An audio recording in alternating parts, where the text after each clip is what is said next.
Hello everyone. Welcome back to my channel. I hope everyone is having a nice day before we begin the video. Please subscribe and give the video a thumbs up.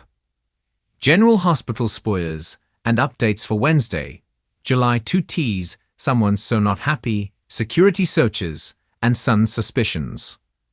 Tracy Quartermains, Jane Elliott, so not happy, Anna Devane, Finola Hughes, discusses security searches, and Marco Rios, Adrian Ancondo, has his suspicions about his mother's death.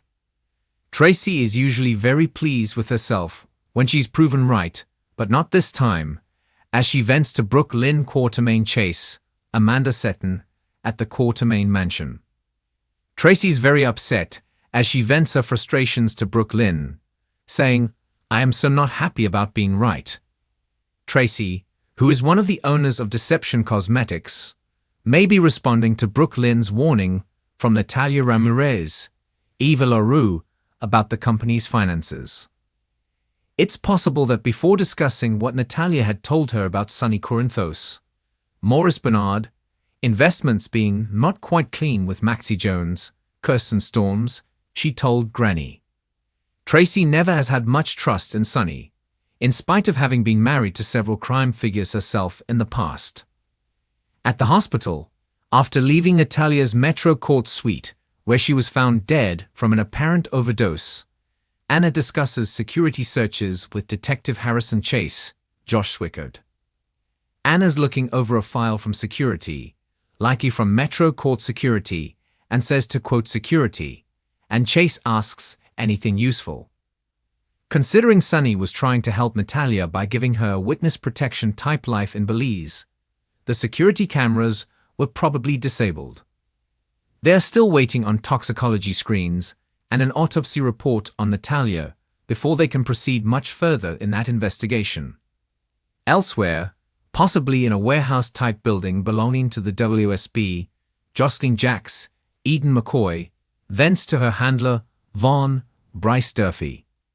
She knows that Christina Corinthos Davis, Kate Mancy, was trapped in a fire at Charlie's pub, but probably hasn't heard how she fared. She's very upset as she vents to Vaughn that Sonny Corinthos brings death wherever he goes. Jocelyn had to leave her mother's house where she was in the kitchen when Jack Brennan, Chris Al McKenna, showed up and spelled out some boundaries. She too likely has some PTSD symptoms, worrying Christina could have wound up like Michael Corinthos, Rory Gibson, but maybe worse. In the meantime, Marco and Lucas Jones, Van Hansis, are sitting in a waiting area near the nurses' station at the hospital, also waiting on results of Natalia's post-mortem. Marco, somewhat calmed down from the shock of finding his mother dead in an exam room, tells Lucas, "I'm almost positive that is not the full story." Marco had figured that his mother had been passed out drunk, but Lucas has probably found out about the pills. At first glance, it could look like suicide, but the post-mortem should show the pills and liquor when consumed all at once. As for Sonny, it looks like he is on the boathouse deck at the Quartermain mansion with Jason Morgan, Steve Burton, and they are discussing the fire at Charlie's. Both of them were suspicious about why Marco was there, even though Christina kept vouching for him that he had saved her life. But Sonny knows that Marco sided in with his father, Jen Sidwell, Carlo Rota, and he turned Marco against his mother, or at least that's what Natalia had told him. Sonny and Jason are both convinced Sidwell is behind the firebombing of Charlie's, and Sonny almost lost Michael and could have lost Christina. It's an eye for an eye and a tooth for a tooth, as Sonny tells Jason. If Marco ends up as collateral damage, so be it. Port Charles is about to experience a wave of suspicion, frustration, and high-stakes consequences as Wednesday's episode of General Hospital brings raw emotions, hidden truths, and heightened security protocols to light. The tension is at a fever pitch as residents deal with mounting pressure and unexpected turns, and no one escapes the fallout, not even those who thought they were finally safe. Relationships will be tested, secrets threatened, and a few characters will begin to question whether they ever truly knew who they could trust. The morning starts off with a whirlwind of emotion, as Nina Reeves is once again on the warpath. Despite her attempts to reconcile with Willow and maintain a fragile peace with Sonny, her plans have hit a major snag. When she walks into the Metro court to find Ava and Sonny having yet another intense, secretive conversation, Nina's patience snaps. She's so not happy, and it shows. Her sharp words and piercing glares create an uncomfortable atmosphere, as Ava coolly refuses to back down. Their confrontation spills into a war of words that leaves Nina feeling isolated and increasingly paranoid. She begins to wonder if she's slowly being pushed out of Sonny's world, piece by piece. Across town, Sonny is facing a new level of anxiety as he increases security efforts at his penthouse. Following the bomb scare and the mysterious attacks on people close to him, Sonny demands an immediate search of the building and orders his men to sweep the entire perimeter. Jason Morgan is right there beside him, lending his tactical expertise to ensure no stone is left unturned. But Jason has concerns of his own. He's quietly tracking a few leads he hasn't shared with Sonny yet. Information that may suggest someone from inside the organization has turned. Meanwhile, Michael Corinthos is watching it all unfold with careful calculation. Though he's stepped back from his vendetta against Sonny, he can't shake the feeling that something's not right. When he sees Sonny double down on his paranoia, and Jason shadowing him like a ghost from the past, Michael's suspicions grow. His instincts are screaming at him to look deeper. After all, Sonny's world may be imploding, and Michael isn't sure if he wants to be the one to stop it or let it burn. While the Corinthos clan grapples with inner turmoil, the Quatermain mansion isn't faring any better. Brooke Lynn Quatermain finds herself at odds with Chase again, this time over a deeply personal matter. Chase stumbles across a file that reveals a scandal Brooke Lynn was desperately trying to bury. A hush-hush incident that could end her career and bring the family name under fire. LQ begs him to stay quiet and promises to handle it. But Chase can't ignore the legal implications. He loves her, but he's sworn to uphold the law. It's a devastating rift that threatens to pull them apart just when they were planning a future together. At the hospital, Christina Corinthos Davis is still recovering from the emotional shockwaves of the recent christening drama, but her resilience is beginning to shine through. However, when a mysterious man shows up asking questions about her and her foundation, her alarm bells go off.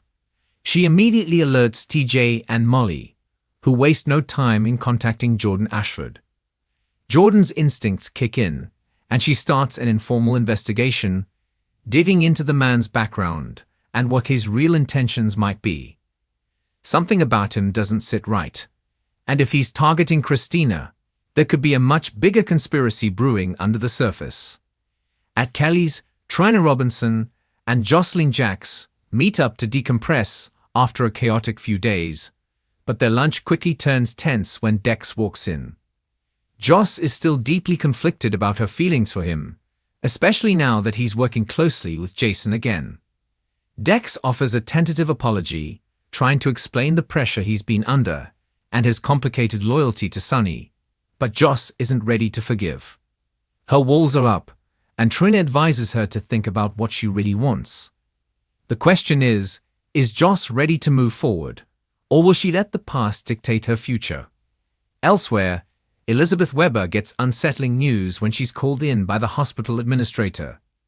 The facility is launching a full internal review of patient files following a complaint about falsified records. Though Elizabeth insists she's done nothing wrong, she's worried that someone could be trying to frame her, or worse, using her login to manipulate sensitive medical documents. She quickly reaches out to Finn, who promises to help her dig into the system and find the truth, even if it means exposing one of their own. Meanwhile, Drew Kane is stirring up more conflict as he continues his push for a bigger role in Aurora Media. Carly is hesitant, worried he's pushing too hard and losing focus on his legal troubles. But Drew insists they need to strike while the iron is hot. Their argument heats up when Carly discovers Drew has been making backdoor deals with media affiliates without her consent. She demands transparency, but Drew counters by questioning her judgment and priorities. The tension is rising fast, and it could explode into a full-blown business war. Back at the PCPD, Dante Falconeri is juggling multiple investigations, including the recent string of break-ins and the growing unrest in Sonny's orbit. He's starting to feel overwhelmed, especially as Jordan presses him to share information he's holding back. Dante is torn between duty and family, and his divided loyalties are beginning to take a toll. He confides in Sam, who urges him to find a middle ground before it tears him apart. Sam's worried about Dante, about Jason's return, and about how all of this could affect their family. Speaking of Jason, his behavior continues to raise eyebrows. Though he's fully committed to protecting Sonny, he's also operating on his own terms, answering questions with questions, and keeping his cards close to his chest. When Carly corners him and demands to know what he's hiding, he dodges her like a pro, but Carly knows him too well. She warns him that if he's working on something dangerous, she deserves to know, especially if her family could be collateral damage. Jason says he's doing what needs to be done, but his cold tone only deepens Carly's fears. Elsewhere, Sasha Gilmore is on the verge of a full breakdown. After spotting Gladys in town, despite her supposedly leaving for good, Sasha feels the walls closing in. She confides in Cody, who's doing his best to stay by her side, but Sasha's trauma is still too raw. She begins questioning whether she'll ever feel safe again, and if there's a future for her that doesn't involve constant fear and manipulation. Cody promises to protect her, but she's beginning to wonder if love is enough to heal this deep of a wound.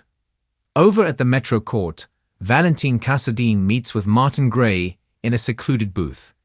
The two men speak in hushed tones about a confidential file Valentine acquired, one that could implicate several prominent Port Charles figures in a decades-old cover-up. Valentine's eyes are on the long game. He's been laying the groundwork for something monumental, and Martin is both intrigued and nervous. When Valentine hands over a thumb drive and tells him to make sure this stays buried, unless I say otherwise, it becomes clear that the Casadine heir is playing a dangerous game with high stakes. Anna Devane, unaware of Valentine's latest maneuver, is busy working with Jordan on a joint operation involving Homeland Security. But when she receives an anonymous tip suggesting that a shipment coming into Port Charles might contain something far more dangerous than contraband, Anna goes on alert. She puts in a call to Robert Scorpio, who's off the grid, and decides to take matters into her own hands. She's ready to act, but is she walking straight into a trap? Meanwhile, Spencer Casadine is slowly starting to reappear on the radar. A mysterious postcard arrives at Laura's home, with cryptic handwriting that resembles Spencer's. The message is vague, just a simple "Tell Ace I'm doing what I must." Laura is rattled, and immediately shows it to Kevin, who suggests they consult with Anna. Is Spencer alive and in hiding? And more importantly, what is he doing that requires this kind of secrecy? Finally, a shadowy figure is seen observing the docks from a distance. The figure speaks into a burner phone and says, "The next phase begins now." It's unclear who this person is, but their presence signals a new threat on the horizon. One that may tie back to Sidwell, to Pikeman, or to something even darker. As Port Charles braces for another twist in its tangled tale, residents will be forced to pick sides, guard their secrets, and question their loyalties. The road ahead is full of landmines, and not everyone will make it out unscathed.